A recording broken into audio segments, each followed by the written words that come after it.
Is there anything that you want to share about framing and how leaders should communicate things to people to bring in motivation and intrinsic desire and those types of things? I'm going to bring in a couple different pieces here. Yes, although I will have to say that all of this, right, is very nuanced and contextually based. And so I might say an example here, and somebody might go, "Oh, well, so we should always use a loss of frame as opposed to a gain frame," and that's not what I'm saying at all. But let me use one example, and it's an example I've used for years.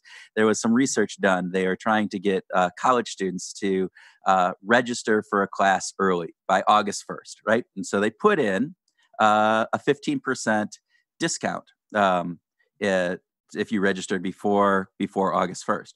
But what they did is a really interesting study. So half the people got an email that said, if you register before August 1st, you get a 15% discount on your tuition. And then for half of the other group, they had if you register after August 1st, you'll have a 15% penalty for registering. Same exact costs, should make absolutely no difference in the number of people, right? From a classical economic perspective, if you did the math, doesn't matter. However, when they found out, what they found is that, and don't quote me on the actual numbers here, but about 92% of the people that got the penalty message registered early versus 67% who got the discount message. So that loss message, this which goes back to loss aversion, which is a behavioral science principle, says we tend to feel the pain of a loss twice as much as an equivalent gain. So if I lose $100, that is twice as painful as if I found $100 on the street. Um, and so you can use that from a framing perspective.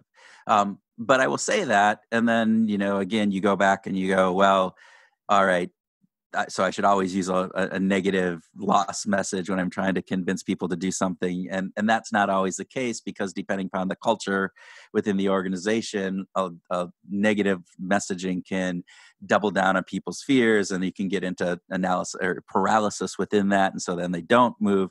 So, I wish there was an easy answer on framing, but framing is very important. That's the one message I will have is making sure that you very consciously think about how you are framing something, and take that into account and do some research on framing, and understand what framing, the different ways that you can frame something and how that can impact how people are responding to it. So the behavior that you get can be very different just on the way that you structure something. And